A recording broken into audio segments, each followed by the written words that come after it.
ఇంతసేపు నిలబడి. మొన్న డాక్టర్ దగ్గరికి వెళ్తే అన్నాడు, ఎక్కువసేపు నిలబడకండి సార్, మీకు వెరుకోస వచ్చేలా ఉన్నాయి అన్నాడు. ఎక్కువసేపు నిలబడిపోతారేమోనండి మీరు, గంటలు నరాలన్నీ చుట్లబడిపోతాయండి, నిలబడకండి సార్ అన్నాడు. మరి ఏం చేయమంటారంటే కూర్చొని చెప్పండి సార్ అన్నాడు. మా వాళ్ళు ఒప్పుకోరులేండి, కూర్చొని వినడానికి ఒప్పుకుంటారు కానీ కూర్చొని చెప్పడానికి మాత్రం మా వాళ్ళు అసలు ఒప్పుకోరండి. మా వాళ్ళకి కింద నుంచి పైనుంచి పైత్యం వచ్చేస్తుంది, అది పాపం అంటారు. మళ్ళీ కూర్చొని వినడం పాపం కాదా అంటే అది పాపం కాదు. సో ఇంత కష్టపడి ఇంత శ్రమపడి మీకోసం దేవుని జ్ఞానాన్ని పంచుతున్నప్పుడు మీరు ఆ మాత్రం విలువ సేవకుడికి ఇవ్వాలి, దేవుని వాక్యానికి ఇవ్వాలి. అది వృధా పోకూడదు, బూడిదలో పోసిన పన్నీరు కాకూడదు. అది చక్కగా మీ హృదయాలలో పోయబడాలి. మీరు బలవంతులుగా మారాలి, మీ కుటుంబాలు బలపడాలి, మీరు ఆరోగ్యవంతులుగా ఉండాలి, మీరు దేవుని దీవెన పొందాలి, దేవుని ఆశీర్వాదం పొందాలనేది నా ఆశ, నా తపన, నా తాపత్రయం, అంతే. అంతకుమించి ఏం లేదు. సో కాబట్టి చెప్పబడుతున్న ప్రతి మాట చూస్తూ జాగ్రత్తగా అర్థం చేసుకునే ప్రయత్నం చేస్తే బెరయ సంఘస్థుల వల్ల మీరు కూడా ఎలా ఉంటారు? ఘనులు అవుతారు. బెరయ సంఘస్థుల్ని దేవుడు ఏమన్నాడు? ఘనులు అన్నాడు. కాబట్టి మీరు కూడా ఘనులైన దేవుని బిడ్డలుగా ఉండాలి, ఘనత వహించే దేవుని బిడ్డలుగా ఉండాలి. ఎందుకంటే మనం ప్రారంభించిన ప్రయాణం సామాన్యమైన ప్రయాణం కాదు, చాలా గొప్ప ప్రయాణాన్ని ప్రారంభించాం, చాలా గొప్ప పని మొదలుపెట్టాం. కార్యారంభము కంటే కార్యాంతము మేలు. మనం ప్రయాణం ఒక అద్భుతమైన ప్రయాణం మంది. ఈ అద్భుతమైన ప్రయాణం మన మరణంతో ముగిసిపోతుంది. మరణం ఎప్పుడు మన ఎవ్వరికీ తెలీదు. కానీ ఏదో ఒక రోజు యెహోవా పెట్టిన దీపము ఆరిపోబోతోంది. మనకు తెలీదు ఎంత విచిత్రంగా మన ప్రాణాలు గాలిలో కలిసిపోతాయంటే జరుగుతున్న ప్రమాదాలని చూస్తే మీకు అర్థమవుతుంది. చనిపోతాం అని తెలిస్తే ఎవ్వరూ రోడ్డు మీదకి వెళ్ళరు, చనిపోతాం అని తెలిస్తే ఎవ్వరూ వాహనాలు ఎక్కరు, చనిపోతాం అని తెలిస్తే ఎవ్వరూ ఆ ప్రదేశానికి కూడా వెళ్ళరు. అలాగా మన జీవితం ఎప్పుడు ఎక్కడ ఏ రీతిగా మాయమైపోతుందో ఎవరికి తెలియదు. అందుకే ఎంతలో కనబడి అంతలో మాయమైపోయే ఆవిరి వంటి జీవితాలు మనవి. అయినప్పటికీ మనకున్న ధైర్యం ఏంటంటే, నా యందు విశ్వాసం ఉంచిన వాడు మరణములో నుండి జీవములోనికి దాటి ఉన్నాడన్న క్రీస్తు ప్రభు వారి మాట మనకి ధైర్యం, శక్తి. అది మనకి ధైర్యాన్ని ఇచ్చింది, శక్తినిచ్చింది. ఎందుకు ఇచ్చింది? ప్రభువు మనకి వాగ్దానం చేశారు, నాయన మీరు నా రక్తములో కడగబడినటువంటి బిడ్డలు కనుక, నా ద్వారా ముద్ర వేయబడిన వారు కనుక, ఆత్మముద్ర, పరిశుద్ధాత్మ ముద్ర పొందినవారు కనుక మీరు మరణించిన తర్వాత నాతో కూడా ఉంటారు, యుగయుగాలు నా సన్నిధిలో ఉంటారు, మీ కొరకు నేను స్థలం సిద్ధపరిచాను, నాతో కూడా ఉండినట్లు మిమ్మల్ని నేను అక్కడికి తీసుకెళ్ళిపోతాను, మిమ్మల్ని అనాథలుగా విడవను, మీ ప్రతి పాపము నేను క్షమిస్తున్నాను, మీరు మారు మనస్సు పొందడం ద్వారా, నా యందు విశ్వాసం ఉంచడం ద్వారా మీ ప్రతి పాపము క్షమించబడుతోంది, మీరు దుర్నీతి నుండి నీతి వైపుకు వస్తున్నారు, మిమ్మల్ని నేను కడిగి శుద్ధీకరించి బలపరిచి స్థిరపరిచి మీ జీవితాలలో గొప్ప వెలుగులు నింపి ఆ వెలుగుమయమైన బ్రతుకును మీకు బహుమానంగా ఇస్తున్నాను అని దేవుడు మనకి వాగ్దానం చేశారు. వాగ్దాన పుత్రులు మీరందరూ ఎవరు? ఇస్సాకు వలె, అబ్రహాముకి ఇస్సాకు ఎలాగైతే వాగ్దాన పుత్రుడో మీరందరూ అలాగే వాగ్దాన పుత్రులు, వాగ్దాన పుత్రికలు. దేవుని వాగ్దానము వలన పుట్టినవారు మీరు. దేవుడు వాగ్దానము చేయగా ఆ వాగ్దానాన్ని విశ్వసించి నమ్మి క్రీస్తునందు మరలా జన్మించిన వారు మీరందరూ. అందుకే మిమ్మల్ని కూడా నేను ఏమంటున్నాను, నూతన నిబంధన ప్రకారంగా మనమందరము ఏం పుత్రులము? వాగ్దాన పుత్రులము, వాగ్దానము చేయబడిన వారము, నిత్య జీవమును అనుగ్రహింతుననున్నదియే ఆయన తానే మనకు చేసిన వాగ్దానము. అలాంటి గొప్పదైన వాగ్దానం పొందుకున్న వాళ్ళం కనుక మనకు ధైర్యం ఉంది. ఆ ధైర్యం ఏంటంటే, ప్రభువు నన్ను విడువడు, ఎడబాయడు. ఒకవేళ మరణం వచ్చినా, అది ఏ రీతిగా వచ్చినా, ఏ రూపంలో వచ్చినా, నా ఇంటిని చక్కబెట్టుకుని సిద్ధంగా ఉన్నాను కనుక నేను ఎక్కడికి వెళ్తాను? నిత్య జీవానికి వెళ్ళిపోతాను. నిత్య జీవానికి వెళ్ళేంత వరకు మనం ఏం చేయాలంటే సత్క్రియలు. ఏ క్రియలు? సత్క్రియలు, స్పిరిచువల్ థింగ్స్, స్పిరిచువల్ వర్క్స్. మనమందరము కూడా spiritual people, not physical environment. We don't have physical environment in our mind, we have only spiritual environment. అలాంటి ఒక ఆత్మీయ వాతావరణాన్ని మన హృదయంలో కలిగి ఉన్నాం మనం. మనం వరల్డ్లీ థింగ్స్ కోసం ప్రయాసపడట్లా. మనకు లోక సంబంధమైన వస్తువుల కోసం కాదు మన ప్రయాస. ఆత్మ సంబంధమైన పిలుపు గలవారమై ఆత్మ సంబంధమైన యుద్ధ రంగంలో సైనికుల వలె ముందుకు కదులుతున్నాం. ఇది ఒక ఆత్మీయ యుద్ధం. అలాంటి ఒక గొప్ప ఆత్మీయ వాతావరణం మీ అందరి హృదయాలలో నిలిచి ఉండాలి. అలా నిలిచి ఉన్నప్పుడు జాగ్రత్తగా అర్థం చేసుకోండి, బాప్తిస్మం పొందిన తర్వాత మన బ్రతుకులో ప్రత్యేకమైన క్రియలు మొదలవుతాయి. అంతకుముందున్న క్రియలు దుష్క్రియలు. ఎక్కడి నుంచి మొదలయ్యే క్రియలు? సత్క్రియలు. రెండింటికి, వెలుగుకి చీకటికి ఉన్నంత తేడా ఉంది. మనిషి మారిపోయాడు. మనిషి మారిపోయాడంటే అర్థం క్రియలు మారిపోయినాయి అని అర్థం. మనిషి మారిపోయాడంటే అర్థం ఏంటి? క్రియలు మారిపోయినాయి. అంతకుముందు దుష్క్రియలు జరిగాయి మన జీవితాల్లో. ఇప్పుడు వాటిని గూర్చి మీరు ఇప్పుడు సిగ్గుపడుచున్నారు కారా అన్నాడు రోమపత్రికలో. అన్నాడా? వాటిని గూర్చి మీరు ఇప్పుడు సిగ్గుపడుచున్నారు కారా, వాటి అంతము మరణము. వాటి అంతం ఏమిటట? మరణము అన్నాడు రోమపత్రిక. చూడండి ఎంత అద్భుతమైన విషయాన్ని అక్కడ భక్తుడు చెబుతున్నాడంటే, ఒకప్పుడు మీరు చేసిన పనుల విషయమై మీరు సిగ్గుపడుతున్నారు. మనం ఎందుకు చేసాం ఇలాగా, ఎందుకు బ్రతికాం అలాగా అని సిగ్గుపడుతున్నారంట. ఆ పాపిష్టి పనులను చేసినందుకు. 6వ అధ్యాయము రోమపత్రిక 6వ అధ్యాయము 20వ వచనం చూద్దాం. రోమపత్రిక 6వ అధ్యాయము, అందరూ జాగ్రత్తగా చదవండి. మీరు పాపమునకు ఏమై ఉన్నప్పుడు? దాసులై ఉన్నప్పుడు నీతి విషయమై నిర్బంధము లేని వారై ఉంటిరి. అంతే కదా. తెగిపోయిన గాలిపటం, దాన్ని లాగి పట్టుకునేది ఎవరూ లేరు. ఇంకా దారం తెగిపోయిన గాలిపటాన్ని ఎవరైనా లాగి పట్టుకోగలరా? కంట్రోల్ చేయగలరా ఎవరైనా? ఇంకెవరు కంట్రోల్ చేయలేరు. ఎందుకంటే దారం తెగిపోయింది. దానికి నచ్చిన వేలో గాలి ఎటు వీస్తే తేలిపోద్ది. ఇక్కడ కూడా అదే ఉద్దేశం చెప్పబడుతోంది బైబిల్ గ్రంథంలో. ఏమనంటే, మీరు పాపమునకు దాసులై ఉన్నప్పుడు, పాపమునకు దాసులుగా ఉన్నప్పుడు నీతి విషయంలో మీకు ఎలాంటి నిర్బంధము లేని వారై ఉన్నారు. ఇప్పుడు క్వశ్చన్ అడుగుతున్నాడు పౌలు భక్తుడు సంఘాన్ని. అప్పటి క్రియల వల్ల మీకేం ఫలం కలిగింది? చూశారు? అప్పటి క్రియల వల్ల మీకేమి ఫలము కలిగెను? వాటి గురించి మీరు ఇప్పుడు సిగ్గుపడుచున్నారు కారా, వాటి అంతము మరణం. బాగా గుర్తుపెట్టుకోండి, వాటి అంతం ఏంటట? మరణం. ఇప్పుడు వాటి విషయమై మీరు అందరూ సిగ్గుపడుతున్నారు కదా. ఏం లాభం వచ్చింది మీకు అవి చేయటం వల్ల, ఆ క్రియలు చేయటం వల్ల? సో అవన్నీ మానేసి ఇప్పుడు పాపము నుండి విమోచింపబడి, 22వ వచనం, ఇప్పుడు పాపము నుండి విమోచింపబడి దేవునికి దాసులైనందున పరిశుద్ధత కలుగుటయే మీకు ఫలము, దాని అంతము నిత్యజీవము. అర్థమైందా? దాని అంతం ఏమిటి? నిత్యజీవం. మినప్పప్పు రుబ్బుకున్నారనుకోండి, చక్కగా పిండి వస్తుంది.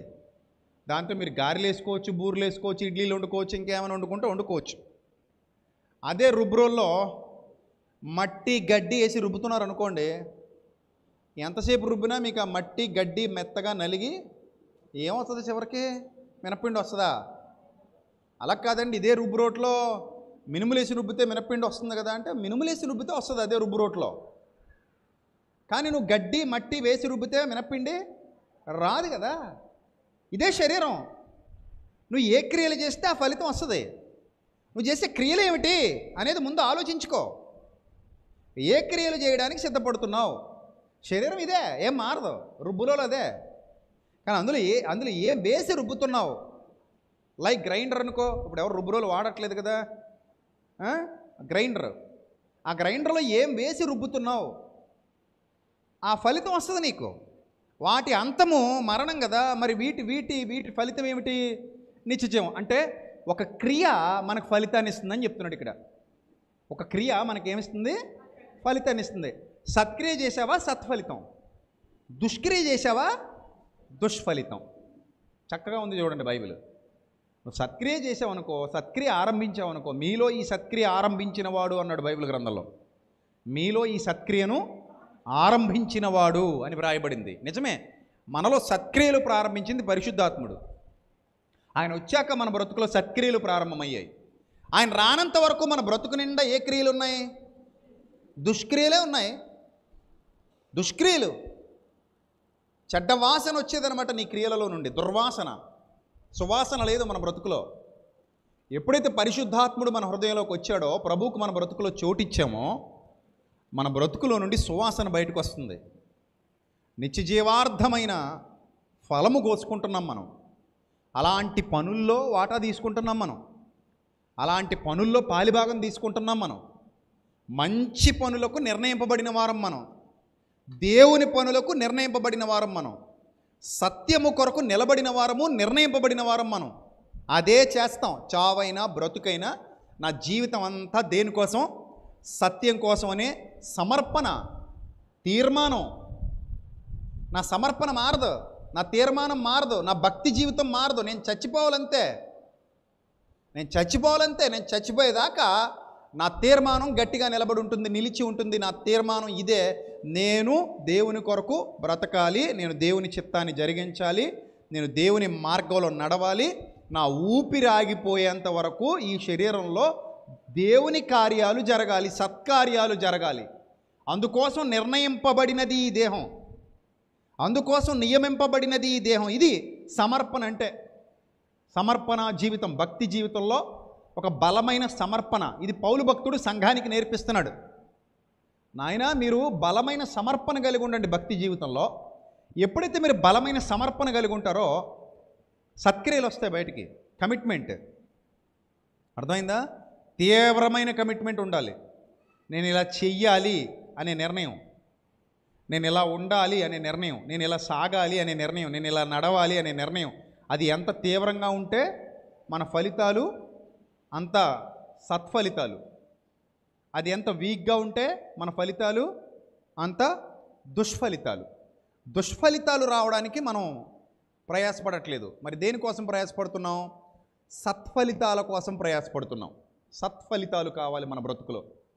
అలా సత్ఫలితాలు కావాలంటే లోక సంబంధంగా వాక్యాన్ని తెప్పకూడదు. వాక్యాన్ని ఉన్నది ఉన్నట్టుగా ఉపదేశించాలి. బైబిల్ గ్రంథంలో ఏది రాయబడిందో అదే చెప్పాలి, అలాగే నడిపించాలి. అందులోని అర్థాన్ని మార్చకూడదు. ఆ భావాలు, అర్థాలు ఎంత స్పష్టంగా ఉన్నాయో వాటన్నిటిని వెలికి తీసుకొచ్చి మీ ముందు పెట్టాలి.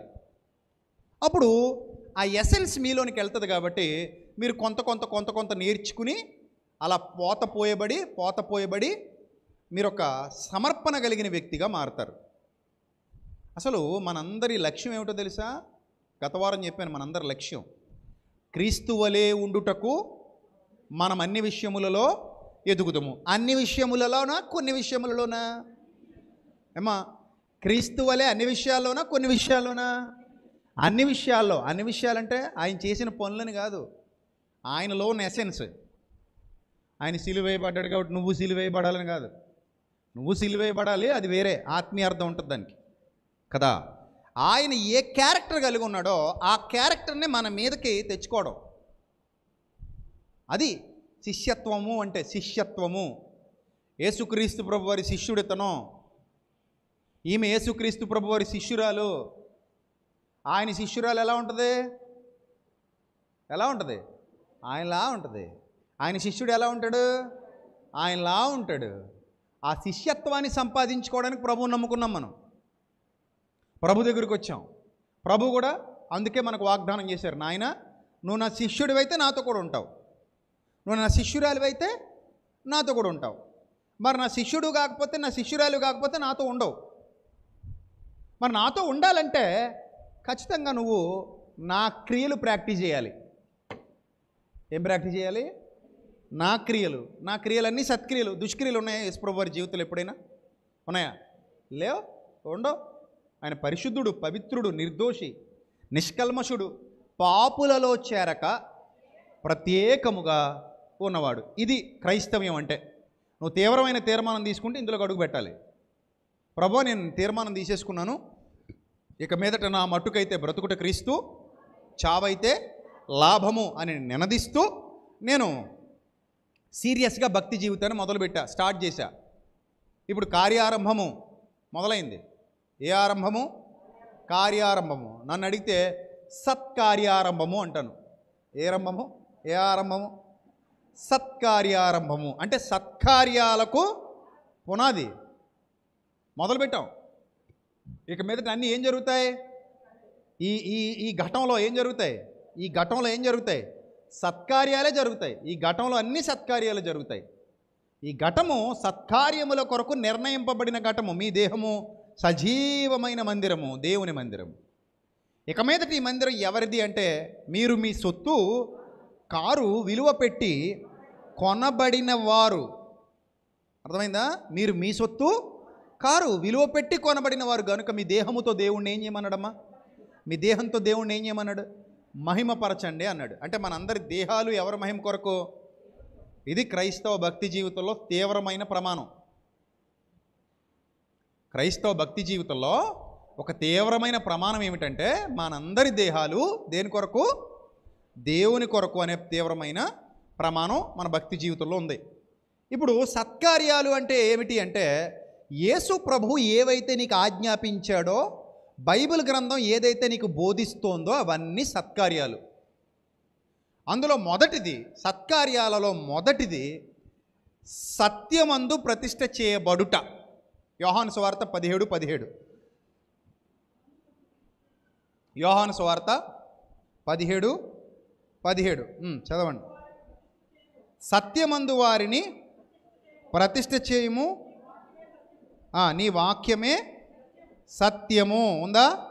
సత్యమందు వారిని ప్రతిష్ఠ చేయము, నీ వాక్యమే సత్యము. అంటే ఒక మనిషి సత్కార్యాలు చెయ్యాలి అంటే దేనిలో ప్రతిష్ఠ చేయబడాలి?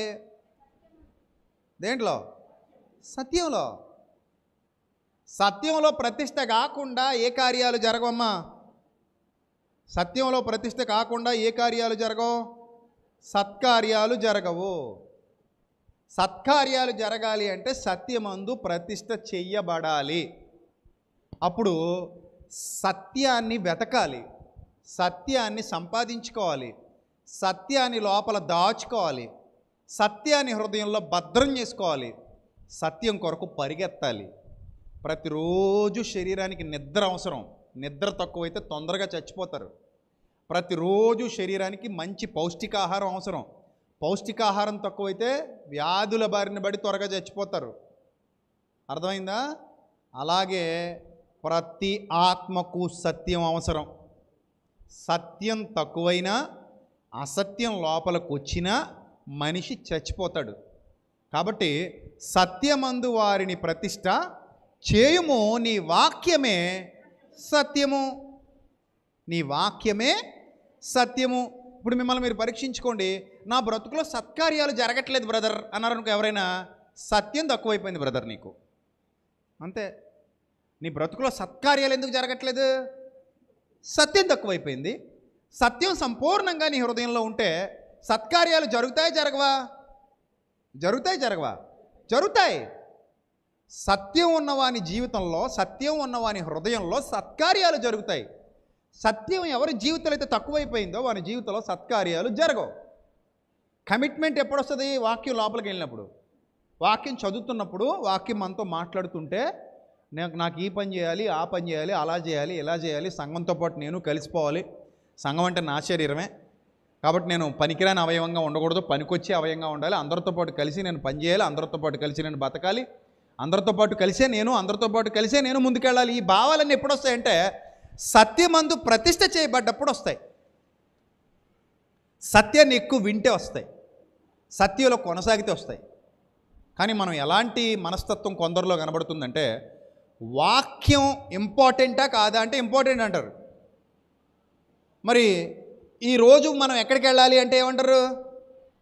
ఏ పని లేకపోతే వాక్యానికి వెళ్ళాలంటారు. మీకో నమస్కారం. మాట వరుసగా ఏమని చెప్తున్నారు?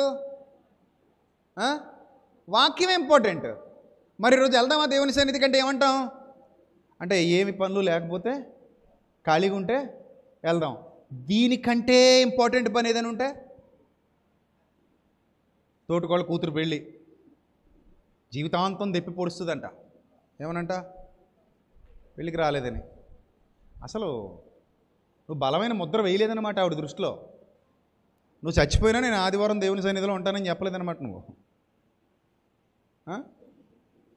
తండ్రి, ప్రభువా, మా నాన్నగారు చచ్చిపోయారు, పాతిపెట్టి వచ్చేస్తానన్నాడట. ఆయన అన్నారట, మృతులు తమ మృతులను పాతిపెట్టుకుంటారు. నాయన వచ్చి నన్ను వెంబడించు, this is very important time, నేను వెళ్ళిపోతాను, ఉండను నేను ఒక కొన్ని సంవత్సరాల పాటు ఉంటాను అనుకో, నేనే వెళ్ళమందును, అదేం తప్పు కాదు, మరి నాన్నగారికి అంత్యక్రియలు చేయాలి కదా, నేనే పంపిద్దును, కానీ నేను ఎక్కువ కాలం ఉండను, వెళ్ళిపోతున్నాను నేను వెళ్ళిపోయే లోపు నువ్వు తర్పీదు పొందాలి, శిక్షణ ఇవ్వాలి నీకు, కాబట్టి ఇప్పుడు వద్దు ఇంకా. ఆయన ఎలాగో వెళ్ళిపోయాడుగా, పాతి పెట్టుకుంటారు, నువ్వు నన్ను వెంబడించి అన్నాడట. అంటే టైం లేనప్పుడు ఏది ఇంపార్టెంటో దానికే ఓటేస్తాం. టైం ఉంటే అన్ని పనులు చక్కబెడతాం, టైం లేదు ఇంపార్టెంట్ పనికి మాత్రమే ఏం చేస్తాం, ఓటేస్తాం. ఇన్ ద సేమ్ సెన్స్ మీరు దేవుని వాక్యానికి ఎంత విలువిస్తే అంత తొందరగా బలపడతారు, ఎంత నేర్చుకుంటే అంత తొందరగా బలపడతారు. ఒక్కోసారి చూడండి, పిల్లలకి స్పెషల్ క్లాసులు పెట్టేస్తుంటారు. ఎందుకు? సబ్జెక్ట్ మిగిలిపోయిందంట. సబ్జెక్ట్ ఏమైందంట? మిగిలిపోతే మరి ఇప్పుడు ఏం చేయాలి? వీళ్ళకి స్పెషల్ క్లాసులు పెట్టి మరీ చెప్పాలి. అర్థమైందా? ఈ శిష్యత్వం అనేది ఒక రోజులో రాదమ్మా. శిష్యత్వం అనేది ఒక రోజులో రాదు, మనకి సమయం పడుద్ది. మనం క్రీస్తునందు సంపూర్ణులు అవ్వాలంటే ఒక్క రోజులో ఎవ్వడు అవ్వలేడు, ఒక్క రోజులో ఎవ్వడు అది సాధించలేడు. ఎంత సమయం పడుద్దో దానికి. ఆ సమయం అంతా కూడా మనం జాగ్రత్తగా అభ్యాసం చేయాలి, నిలబడాలి, కష్టపడాలి, శ్రమపడాలి. నా బ్రతుకులో సత్కార్యాలు జరుగుతున్నాయా లేదా అని మనల్ని మనం ఏం చేయాలి? పరీక్షించుకోవాలి. తీతు పత్రిక ఒక మంచి మాట ఉంది, చదువుదాం. తీతు పత్రిక 3వ అధ్యాయము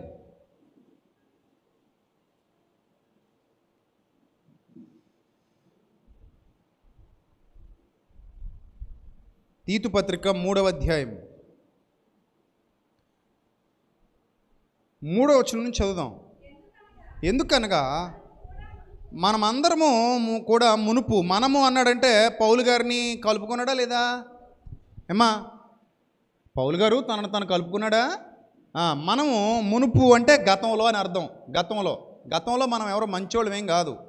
ఇప్పుడు మంచితనాన్ని ప్రాక్టీస్ చేస్తున్నాం, సత్కార్యాలు ప్రాక్టీస్ చేస్తున్నాం, సత్యాన్ని లోపల పెట్టుకుని దేవుని కొరకు బ్రతకడం ప్రాక్టీస్ చేస్తున్నాం. గతంలో మనం ఎవరో మంచోళ్ళం కాదు. మనము కూడా మునుపు అవివేకులము, అంటే మనలో వివేకం లేదంట. మరి ఇప్పుడు ఏమొచ్చిందంట? వివేకం ఎలా వస్తుంది చెప్పండి? వివేకం ఎలా వస్తుంది? నేర్చుకుంటూ వస్తుంది. ఎవరి దగ్గర నేర్చుకోవాలి? సత్యంలో దొరుకుతుంది. అది సత్యాన్ని ఆశ్రయిస్తే వస్తుంది వివేకం. సత్యాన్ని ఆశ్రయించకుండా వివేకం రాదు కదా. ఒకప్పటికి ఇప్పటికీ తేడా ఎలా తెలుస్తుంది? అప్పుడు నేను మూర్ఖంగా ఉండేవాడిని, ఇప్పుడు మూర్ఖత్వాన్ని వదిలేశాను. అప్పుడు నేను అజ్ఞానంగా వ్యవహరించేవాడిని, ఇప్పుడు అజ్ఞానాన్ని వదిలేశాను. అప్పుడు నేను తప్పుగా మాట్లాడేదాన్ని, ఇప్పుడు ఆచితూచి ఆలోచించి మాట్లాడుతున్నాను. ఒకప్పుడు త్వరగా కొట్టేసేవాడిని, కానీ ఇప్పుడు త్వరగా కోప్పడి ఎవరి మీదకి యుద్ధాలకు గొడవలకి వెళ్ళిపోవట్లేదు. ఒకప్పుడు తారాజోలా పోయేవాడు, ఇప్పుడు తాబేలాగా అయిపోయాడు. కంగారు లేదు, శాంతం వచ్చింది, నెమ్మది వచ్చింది, ఆలోచించడం మొదలు పెడుతున్నాడు. ఎవరితనో? వివేకి. కానీ అవివేకి ఉంటాడు. వాడి గురించి బైబిల్ చెప్తోంది, అడవి గాడిద పిల్ల నరుడై పుట్టిన నాటికి కానీ మూర్ఖుడు వివేకి కాలేడు. కొంతమంది అంటారు, ఏమండి అతను మరి చర్చికి వస్తున్నాడండి, రోడ్డు మీద ఆన్లైన్లో కొట్టేస్తున్నాడు అంటే ఆడు ఇక్కడికి వచ్చి ఏమి ఎక్కించుకోవట్లే. అర్థమైందా? మరలా గుర్తుపెట్టుకోండి, చర్చికి వచ్చినంత మాత్రాన మీరు వివేకులైపోతే, అంటే అలాంటి వాళ్ళు అందరూ ఈ స్తంభాలు, గోడలు, వస్తువులు ఇవన్నీ వివేకులైపోవాలి. అంటే ఇదేంటండి స్తంభాలు, గోడలు వాటికి వెడికి పోలుస్తున్నారంటావా? ఇవి వాళ్ళు ఒకటే, వాటికి చలనం ఉండదు, వీళ్ళకి చలనం ఉండదు. వీళ్ళు రాళ్ళు, బండరాళ్ళు. చెప్పాను కదా చాలాసార్లు, వాటర్ ప్రూఫ్ వాచీలాగా వాక్యం ప్రూఫ్. అలా లోపలికి దేవుని వాక్యం వెళ్ళకపోతే నేను అందులో ముంచి తీస్తే మాత్రం ఉపయోగం ఉంది, అంతే కదా? అంతేనా? అప్పుడప్పుడు చూడండి, నీళ్ళలో దిగేవాళ్ళు సెల్ ఫోన్కి కవర్ కట్టేస్తుంటారు, వాచ్కి కవర్ కట్టేస్తారు, పర్సుకి కూడా ఏం చేస్తారు? కవర్ కట్టేసి రబ్బర్లు పెట్టేసి లోపల పెట్టుకుని నీళ్ళలో దిగుతారు. అంటే ఇప్పుడు ఈ కవర్ ఎప్పుడైతే కట్టేశారో ఈ పర్సుకి, వాచ్కి, అదేంటది సెల్ ఫోన్కి, ఇంకా లోపలికి నీళ్ళు వెళ్తాయి, వెళ్ళవు. కానీ వాళ్ళు ఎందులో ఉన్నారు? అయ్యో, దాని చుట్టూ నీళ్ళు ఉన్నాయి, కానీ అందులోకి నీళ్ళు వెళ్ళవు. అలాగే కొంతమంది ఇక్కడే ఉంటారు, మన దగ్గర ఇక అలా కూర్చుంటారు రుబ్బురోలు పత్రాల్లాగా. లోపలకు వాక్యం వెళ్ళదు, పనికి మాలిన సంత. నిజంగా ఈ సంత మనకు అవసరం లేదు, కానీ గుర్తుపట్టలేం మనం. నాకు కానీ దేవుడు వరం ఇచ్చి ఇదిగో ఇది పనికి మాలిన సంత అని తెలిసేలా చేశాడు అనుకోండి, బాబు నువ్వు లేమ్మా వెళ్ళిపో బయటగానే ఇద్దరు. నిజం, ఆ వరం ఈ బాబుయ్యా అని అడుగుతున్నాను ఆయన్ని. అలాంటి వరం ఏమైనా దేవుడు నాకు ఇచ్చారా నాయన, నువ్వు చూడగానే తెలిసిపోద్ది వాక్యం కోసం వచ్చిన వాళ్ళు పనికి మాలిన సంత, ఆ వాక్యం కోసం వచ్చిన వాళ్ళు ఏమో కూర్చోబెట్టు, పనికి మాలిన సంత ఏమో లేచి వెళ్ళిపోమని చెప్పి. అంటే ఈ వరం లేకే ఏమైపోతుంది మనకే కాదు, చాలా చాలా చోట్ల ఏం పెరిగిపోతుంది, గోధుమలతో పాటు గురుగులు. ఆయన కోసుకుంటాడులేండి, మనకు పని లేదు. చూడండి, ఇక్కడికి వచ్చి వాక్యం అని బయటకు వెళ్ళి ఇంకొకటి ఇష్టం వచ్చినట్టు కొడిసావు అనుకో, నువ్వు చిత్త కొడిసావు అనుకో, దాని అర్థం ఏమిటి? నీకు ఎందుకు అలా కొట్టించారు అంటే అంతే, కొడతాం. ఏందిరా నాయన, ఏం వాక్యం లోపలికి వెళ్ళలేదా? ఊరికే తప్పు లేకుండా ఉత్తిపుణ్యాన్ని అలా కొడతారా ఎవరైనా? చిన్నదానికే కొట్టేస్తారా? అలాగా అంతంత దెబ్బలు కొట్టేస్తారా చిన్నదానికే? ఏమైనా రీజన్ ఉందా? వ్యాలిడ్ రీజన్ ఎక్కడ? పోను ఏమన్నా ఎస్ఐవా సిఐవా? నీకు ఎందుకురా నాయన అంటే వాళ్ళు అంతే ఇంకాళ్ళు కదా. ఇప్పుడు ఇన్ని సంవత్సరాలుగా వాక్యానికి వస్తే ఇక్కడ భార్యను కొట్టే భర్తలు ఎవరైనా ఉన్నారా? ఈ వారంలోనే కొట్టానండి, ఇక్కడ తీసుకొచ్చానండి అని ఏమన్నా? పోనీ మీ ఆవిడని అడగనా? ఏమ్మా మీ ఆయన్ని నీ వారంలో ఏమైనా కొట్టాడమ్మా? ఈ వారంలో కాదు కానీ ఈ సంవత్సరాలు ఎప్పుడైనా మిమ్మల్ని కొట్టాడమ్మా మీ ఆయన అని అడగనా? అడుగు చెప్తుందేమో. చెప్పు, నీ పని చెప్తాను, ఇంటికి వెళ్ళాక చెప్పవే చూద్దాం, చెప్పు నీ ప్రతాపం నా ప్రతాపం అంటాడు అక్కడ కూర్చో దరిద్రుడు. ఒకవేళ పోయి చెప్పేద్దామని పైకి లేచి చెప్పేసినా ఇంకా అయిపోయినట్టే కదా. అందుకని చెప్పరు బాబు. కొంతమంది భార్యలను కొట్టే భర్తలు కూడా ఎక్కడికి వచ్చి కూర్చుంటున్నారు? చర్చకొచ్చి కూర్చుంటున్నారు. ఎందుకు కొట్టేవారు అంటే రీజన్ ఉండదు. ఇతనేనండి, వారానికి ఒకసారి కొట్టకపోతే నాకు మనశ్శాంతి ఉండదండి. ఏదో అలాగా ఫ్రస్ట్రేషన్ పోవాలంటే ఆవిడని కొట్టేసి ఫ్రస్ట్రేషన్ తీర్చుకుంటాడనమాట వీడు. సిగ్గులేదు బతుక్కి. వాక్యం వచ్చి వింటున్నావు కదా, వింటున్నావు, మరి ఏది క్రియ మారిందా? బ్రతుకులో ఏమైనా మార్పు వచ్చిందా? క్రియల్లో ఏమైనా మార్పు వచ్చిందా? రాలా అంటే లోపలికి ఏం వెళ్ళలేదు, వాక్యం వెళ్ళలేదు. లోపలికి వాక్యం వెళితే కదా అది పనిచేస్తుంది. లోపలికి వెళ్ళలేదు కాబట్టి నీలో ఏ మార్పు రాలేదు, ఏ మార్పు రాదు. కొంతమంది జీవితాలు ఇంక ఇంతే, అవివేకులు అన్నాడు. మునుపా ఇప్పుడా? చెప్పండి అమ్మా, ఎప్పుడు అవివేకులు? మునుపా ఇప్పుడా? మునుపు అంటున్నాడండి పౌలు. ఇప్పుడు కూడా అవివేకి అయితే ఇంకా ఆయన బోధ మనం ఎందుకండి వినడం? ఇప్పుడు కూడా నేను అవివేకినే అన్నాడు అనుకో, ఇంక నువ్వు మాకేం చెప్తావు? ముందు నువ్వు వివేకం ప్రాక్టీస్ చేయి అంటాం కదా. ముందు నువ్వు వివేకం ప్రాక్టీస్ చేయవయ్యా, జ్ఞానం ప్రాక్టీస్ చేయి, తెలివిగా మాట్లాడడం ప్రాక్టీస్ చేయి, యుక్తిగా సమాధానం ఇవ్వడం ప్రాక్టీస్ చేయి, జ్ఞానం కలిగి ప్రవర్తించడం ప్రాక్టీస్ చేయి, లోతైన స్థితిలోకి వెళ్ళి బలవంతుడుగా మారడం ప్రాక్టీస్ చేయి. బలవంతుడు, క్రైస్తవ్యంలో రెండు వర్గాలు ఉన్నాయి. ఒకటి బలవంతుడు, రెండోది బలహీనుడు. అర్థమైందా? బలహీనుడు ప్రతి పదార్థానికి భయపడిపోతాడు. రాజమండ్రి డిబేట్లో చూశారు కదా, బలవంతుడు ఎలా ఉంటాడో చెప్పాను, బలహీనుడు ఎలా ఉంటాడో చెప్పాను. బలహీనుడు బలహీనంగానే ఆలోచిస్తాడు, వాడి ఆలోచనలన్నీ బలహీనంగా ఉన్నాయి. నువ్వు ఎప్పుడు బలవంతుడు అవుతావు, బలవంతుడిగా ఆలోచిస్తావు. అందుకే జ్ఞానము గల నీవు అన్నాడు.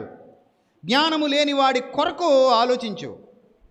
వాడు జ్ఞానం లేనోడు, నువ్వు జ్ఞానం కలిగినోడివి. అది ఆడికి నీకున్న తేడా అని చెప్తాడు పౌలు భక్తుడు. ఇప్పుడు జ్ఞానం లేనోడు ప్రతిదానికి భయపడిపోతాడు. బాబా తిన్ను అందులో అది ఉంది, ఇందులో గాడిది గుడ్డు ఉంది, ఏ గుడ్డు లేదని నిరూపించేశాం. ప్రాక్టికల్ నాలెడ్జ్ ఇచ్చాను నేను, ప్రాక్టికల్ నాలెడ్జ్.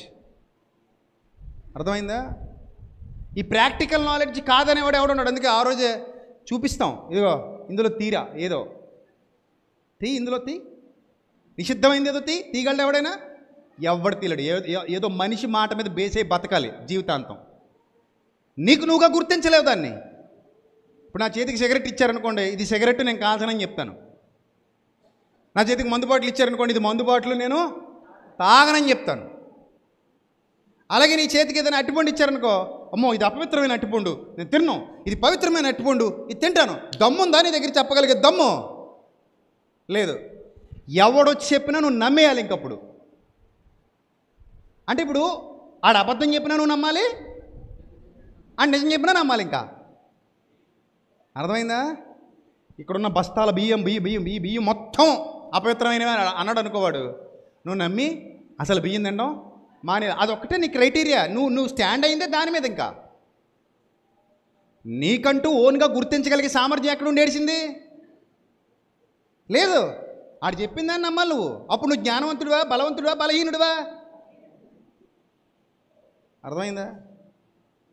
కానీ దేవుడు అన్నాడు, మీరు బలవంతులు, బలహీనుల కొరకు ఆలోచించండి. నేనన్నాను, అందరం బలవంతులమే, ఎంతకాలం ఇంకా బలహీనులను ఇక్కడ పెట్టి కూర్చుంటాం? 2000 ఏళ్ళు అవుతుంది ఆ మాట చెప్పి.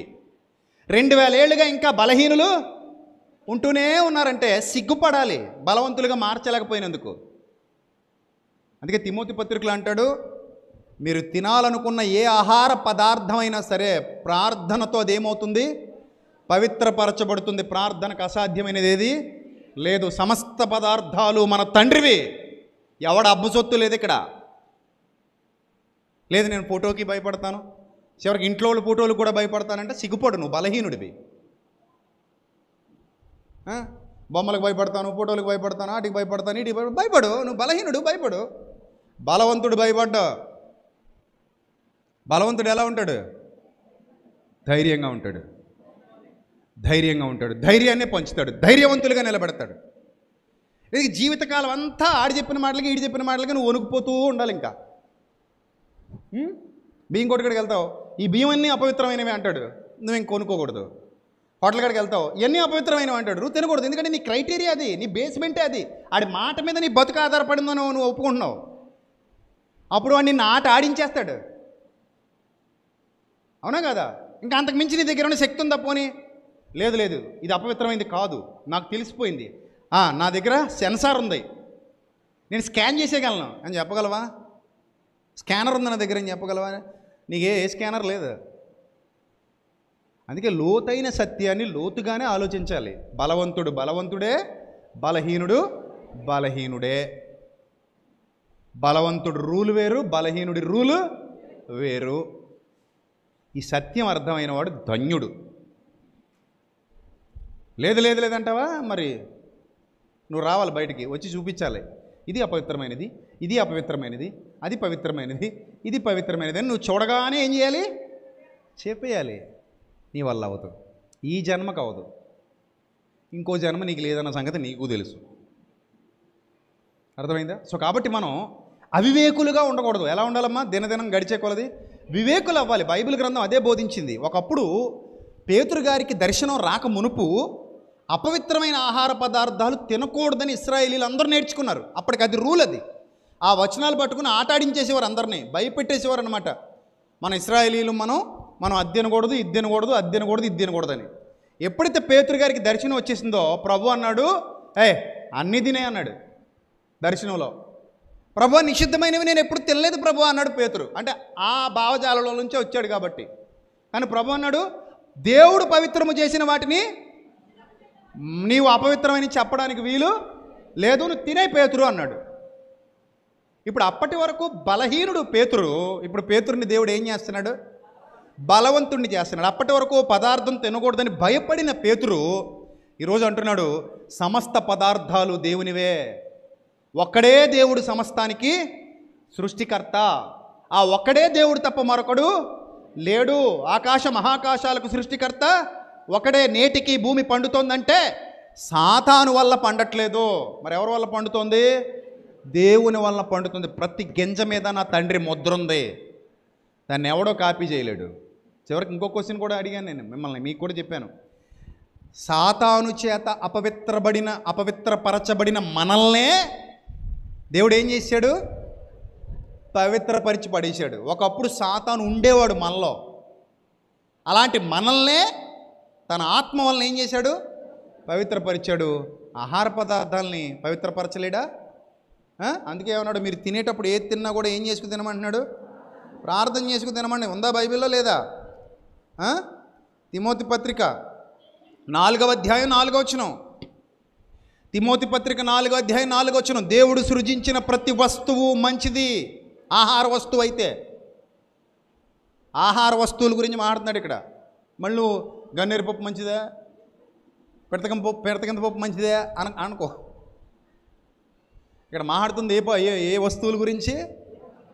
దేవుడు సృజించిన ప్రతి వస్తువు మంచిది, కృతజ్ఞతాస్తుతులు చెల్లించి పుచ్చుకొనిన ఎడల ఏదియు నిషేధింపదగినది కాదు, ఏలయనగా అది దేవుని వాక్యం వలన, ప్రార్థన వలన ఏమవుతోంది? పవిత్రపరచబడుతుంది. ఇది జ్ఞానవంతుడి లక్షణం, వివేకవంతుడి లక్షణం. అర్థమైందా? సో జ్ఞానం వివేకం కలిగిన వాడు బలవంతుడు. జ్ఞానం లేనివాడు ఎప్పటికీ ఈ జీవితానికి బలహీనుడు అంతే వాడు.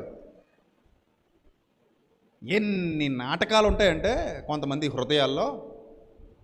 తెలియకుండా అయితే పర్లేదు బ్రదర్, తెలిస్తే నష్టం వచ్చేసింది బ్రదర్. ఇప్పుడు విషం తెలిస్తే తాగితే ఏంటి, తెలియకుండా తాగితే ఏంటి? దౌర్భాగ్యుడా. విషం తెలిసి తాగినా చంపేస్తుంది, తెలియకుండా తాగినా చంపేస్తుంది. ఎందుకంటే అందులో విషం ఏమై ఉంది? మిళితమై ఉంది. అర్థమైందా? ఇప్పుడు నువ్వు తెలియకుండా నీకు విషం పెట్టాను, చచ్చిపోతావు బతుకుతావా? తెలిసి పెట్టాను, చచ్చిపోతావు బతుకుతావా? తెలిసి పురుగుల మందు తాగావు, ఏమవుతావు? చచ్చిపోతావు. తెలియకుండా పురుగుల మందు తాగావు, ఏమవుతావు? చచ్చిపోతావు. అర్థమైందా? సో జ్ఞానం ఉండాలి, మనకి వివేకం ఉండాలి. ఆహార పదార్థాలన్నీ నా తండ్రివి, నా దేవుడివి, నా దేవుడివి. నువ్వు ఎవడో మధ్యలో వచ్చి గాలోడివి, అబ్బే లేదు ఇది నాదని సాతానంటే మాత్రం మేము ఇచ్చేస్తామా నీకు? నువ్వేమైనా అందులోకి ఏమైనా నీ అపవిత్రతను ఏమైనా పంపగలవా సాతానుగా అని అడుగుతాం. ఎరా సాతాను, ఒకవేళ సాతాను నా ముందు నిలబడితే నిలగా మాట్లాడతా. ఎరా సాతాను పనికిమాలినోడా, ఏ ఆహార పదార్థానైనా నువ్వు పాడు చేయగలవరా? నీకు ఆ శక్తి ఉందరా? పోనీ ఏ ఆహార పదార్థాన్ని నువ్వు సృష్టించగలవరా? నీ వల్ల అవుతుందారా? అవదుగా, గెట్ అవుట్ అంటాం. అక్కడ అంటాం యేసు నామములో నీకు ఆజ్ఞాపిస్తున్నాను, రే సాతానా గెట్ అవుట్ అంటాం. అంతే కదా మరి. ఈ పదార్థములన్నీ నా తండ్రివి, ఆకాశ మహాకాశములకు సృష్టికర్త నా దేవుడు, భూమి ఆయనది, చెట్లు ఆయనవి, గింజలు ఆయనవి, ప్రకృతిలో ప్రతి ఆహార పదార్థం ఎవరిది? మా డాడీది, నా తండ్రిది. దానిని అపవిత్రపరచగలిగే సామర్థ్యం ఉందా నీ దగ్గర? లేదు. నా మనసు పవిత్రం, నా ఆలోచనలు పవిత్రం, నా లోపలి అంతరంగం చాలా బలమైనదిగా ఉంది. అందుకే బలవంతులు బలహీనులు, వివేకులు అవివేకులు, జ్ఞానులు అజ్ఞానులు. ఈ వివరం తెలియాలి. ఎప్పటికి మనం బలవంతులు అవుతాం? పేతురు గారు బలవంతుడైన సందర్భం మనకు అర్థమైతే మనం కూడా బలవంతులం కావాలి. పదార్థాలకు భయపడకండి. పదార్థం మనిషిని ఏమీ చేయలేదు. ఎక్కడే కాదు, ఎక్కడైనా సరే ఏమీ. అందుకే నేను ఎప్పుడు చెప్తూ ఉంటాను, ఒక నిమ్మకాయకో, ఒక ఎండు మిరపకాయకో, ఒక రేకు ముక్కకో, లేదా ఇంకో దానికో, ఒక ముగ్గుకో, ఒక పెక్కోసిన కోడి పిల్లకో మీరేమవ్వకండి, భయపడకండి. ముందు మైండ్ సెట్ మార్చుకోండి. చాలా వీక్గా ఉన్నారు మీరు, చాలా వీక్గా ఉన్నారు. ఎంత వీక్గా ఉంటే మిమ్మల్ని ఆట ఆడించేస్తారు. అర్థమైందా? ఆట ఆడించేస్తారు. సో వీక్ పర్సనాలిటీ ఉండకూడదు మీకు. ఎలా ఉండాలి? మీరు ధైర్యంగా ఉండాలి, ధైర్యంగా ఉండాలి. మీ ధైర్యమే మీ ఆయుధం, మీ ధైర్యమే మీ ఆయుధం. ఇప్పుడు పేతురు గారికి ఎప్పుడైతే నిషిద్ధ వస్తువులు కనబడ్డాయో, నిషిద్ధ వస్తువులను చూసి భయపడలేదు. ఇంకా అర్థమైపోయింది, ఓహో దేవుడు ఈ విధానాన్ని ఏర్పాటు చేసి మనం ఏం తినాలి ఏం తినకూడదనే నిర్ణయం ఎందుకు చేశాడంటే, పాత నిబంధన కాలంలో రాబోయే భవిష్యత్ సంకల్పాన్ని ఇక్కడ ఛాయారూపంగా వివరించాడు అని గ్రహించాడు పేతురు. అలా గ్రహించాడు కనుకనే భయపడలేదు, ఇంక దేనికి భయపడలేదు, దేనికి భయపడలేదు. అందుకే ఇప్పుడు సొరచేప తినొచ్చా అంటే తినొచ్చు. ఇశ్రాయేలీలు తినొచ్చా? తినొచ్చా? తినకూడదు. ఏం తినొచ్చు? అప్పుడు పాత నిబంధన కాలంలో ఇశ్రాయేలీలు సొరపిట్టు తినొచ్చా? సొరపిట్టు కూర, సొరచేప కూర తినొచ్చా? తినకూడదు, దానికి పోలీసులు ఉండవు. మరి ఇప్పుడు తినొచ్చా ఇశ్రాయేలీలు కూడా? కానీ తింటున్నారా? తినరు. ఎందుకంటే వాళ్ళ కొత్త నిబంధనలోనికి రాలేదు. ఇప్పుడు దేవుని సన్నిధికి వెళ్తేనా గొప్పోళ్ళరా బిడ్డలారా మీరు అంటాడా? ప్రభా ఈ క్రైస్తవులందరూ సొరపిట్టు కూర పీకల దాకా తినేశారు ప్రభా, ఇష్టంగా మరీ తినేశారు ప్రభా, చాలా కాస్ట్లీ కూర అని తిన్నారు ప్రభు, వీళ్ళు నరకలేసే ప్రభా అన్నారు అనుకో. దేవుడి దగ్గరికి వెళ్ళి దేవుడు ఏమంటాడు? అరే మీకు సంకల్పం అర్థం కాలేదురా, బలహీనులారా అంటాడు. బలహీనులారా మీకు సంకల్పం అర్థం కాలేదు, గెట్అవుట్ అంటాడు. సంకల్పం అర్థమైనవాడు బలవంతుడు. సొరపిట్టు కూర తింటావా? హ్యాపీగా ప్రార్థన చేసుకుని తిని హ్యాపీగా. బొమ్మిడేలు తింటావా? హ్యాపీగా పులిసేసుకుని తిను. ఇశ్రాయేలీలు తినకూడదు. ఇప్పుడు ఇశ్రాయేలీలు కూడా తినొచ్చు, కానీ తినరు కూడా. అర్థమైందా? మిడతలు తింటారా మీరు ఎవరైనా? మిడతలు తింటారా? తినరు కదా. మరి అడవి మిడతలు ఎవరు తిన్నారట? యోహాను గారు తిన్నారంట. వాళ్ళు తినొచ్చు, మనం కూడా తినొచ్చు, కానీ మనం తినం. ఎందుకంటే మనకు అలవాటు లేదు. అది చిన్నప్పటి నుంచి నీకు మిడత కూర ఎడిచారనుకో, పచ్చిరీల కూర తిన్నట్టు నువ్వు కూడా ఏం తినేద్దు. అంతే కదా. మరి ఇప్పుడు పచ్చిరీల కూర ఎవడైనా తినకుండా ఉంటాడా? పెడితే కంచాలు ఖాళీ అయిపోవు కదా. ఇశ్రాయేలీలు తినకూడనివి చాలా తింటున్నాం మనం. లేవీ కాండంలో ఏవైతే తినొద్దన్నాడో ఆ తినొద్దన్న లిస్టులో చాలా తింటున్నారు. ఇప్పుడు వాళ్ళు పందిని తినరు, పంది మాంసం తినేవాళ్ళు చాలామంది ఉన్నారు. వాళ్ళు అడవి పందిని కూడా తినరు, కానీ ఇక్కడ అడవి పంది మాంసాన్ని ఆబగా తినేసేవాళ్ళు బోలెడంత మంది ఉన్నారు. అడవి పంది దొరకడమే అదృష్టం అనుకుంటారు కొంతమంది క్రైస్తవులు. అడవి పంది మాంసం కోసం ఎగబడిపోతారు ఉన్నారు. అలాంటి అడవి పందులు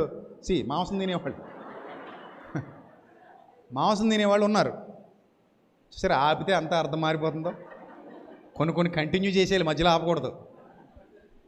మధ్యలో ఆపామనుకోండి అర్థాలు ఏమైపోతాయి, మారిపోతాయి. సో అలాంటి అడవి పందుల మాంసం తినేవాళ్ళు చాలామంది ఉన్నారు, ఇప్పటికీ ఉన్నారు. వాళ్ళకి ఇష్టం. కానీ ఇశ్రాయేలీలు అడవి పంది మాంసం తినకూడదు. కానీ ఇప్పుడు వాళ్ళు కానీ చూశారనుకోండి, మనల్ని ఏమంటారు తెలుసా? ఒరే భ్రష్టుడా, దౌర్భాగ్యుడా, ఎంత పాపము చేసి తివిరా, నువ్వు నిజంగా దేవుని సంబంధివేనా అంటారు.